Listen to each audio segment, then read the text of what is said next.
Hey, welcome back. Today I thought we would talk about a couple more interesting things in the news. One of them is a bit of an older topic, but still holds some relevance to today, and will certainly be relevant in a few years. That's the Electoral College. The second thing I'd like to talk about is the Russian probe set up to find signs of collusion with Russia in the Trump administration. I really don't want to talk about the president in every single video, but when you have a man that basically runs a sitcom in Washington, there's definitely a lot to talk about. Now, to start, we'll jump into the Electoral College. I've always had a kind of positive outlook on the college, thinking it provided more of a voice to rural communities over big cities. The reason I think this is inherently a good thing is because of one thing: groupthink. Groupthink happens when a large group of people hear the exact same message for so long that they start believing it, and I feel that large cities have had kind of one singular message pounded into their heads for the last half century by one party more than the other, at least. This can easily be seen by just looking at how partisan states are like New York and California. When they are both big wins for any presidential hopeful, they cannot just make 100 campaign stops in both states and win the popular vote with a few million to spare. No, this way candidates must travel to places like Vermont, Iowa, Florida, both the Carolinas, New Hampshire, and even Maine, not to mention the rest of the Rust Belt as it has been dubbed. Having a system that gives an equal voice and importance to rural states just as much as the huge wins makes the Electoral College a pretty swell idea in my opinion.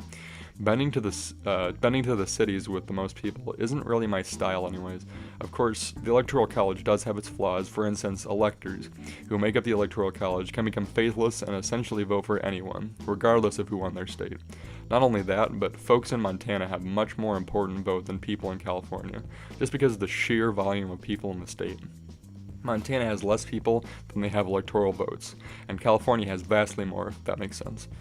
No system is perfect, however, I'd like to point out that in the very least, the Electoral College is a respected system which does have glimmers of greatness in a country as large as the United States. Countries like the UK work on popular vote systems in both the referendums and elections because they simply don't need an electoral system.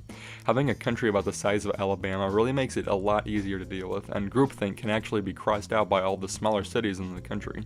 There, it works. Here, well, I think there's just too many people and way too much space for the popular vote alone to work, but who knows, maybe I'm wrong. Let me know in the comments, maybe?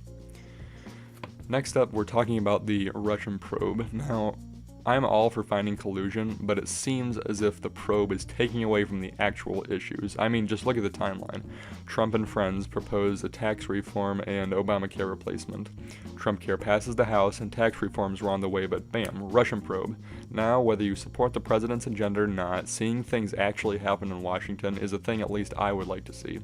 I wouldn't, honestly, be against a probe at all if, well, they'd actually found anything.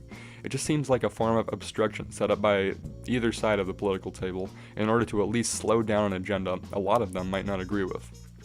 I've been looking for any information pertaining to this for a long time, but when the only proof that people put forward is the fake BuzzFeed dossier, which includes golden showers and the like, I just can't get behind that, really. While I stand for justice, I also stand for some sort of congressional progress, and the probe really has brought everything to a standstill. Perhaps I wish that members of Congress cared less about a fake dossier and more about helping the citizens. Maybe we wouldn't be in this mess in the first place, but that is 100% my opinion. But enough of that crap. As a bit of a happier story, Google has announced that starting next year they will be blocking pop-up ads in Google Chrome. I'm sure I'm not the only one that downloaded an ad blocker a long time ago, but now I might not even have to worry about it. Google says they've received a lot of complaints about these ad blockers, and that in order to combat them, they've decided to remove pesky pop-up ads altogether, so the revenue can return to websites that are practically going out of business since they run off ad revenue which is blocked by these programs.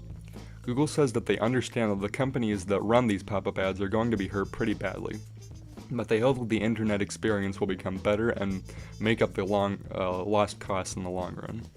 Already, some websites, such as Forbes, don't allow you to have adblock enabled while on their site, forcing you to turn it off before viewing their articles. That definitely helps, but getting rid of at least the annoying ads altogether would make for a much better experience, which seems to be what Google is going after. Either way, I think ads can be pretty annoying, especially when I get a pop-up that says it's downloading something I practically shit myself. I'm sure we've all been through the same crappy virus at one point or another. Thanks again for watching. Hopefully you halfway enjoyed the shitty content and consider dropping a sub or a like. Perhaps comment on what type of bleach I should drink. All are welcome, dissenting opinions or otherwise.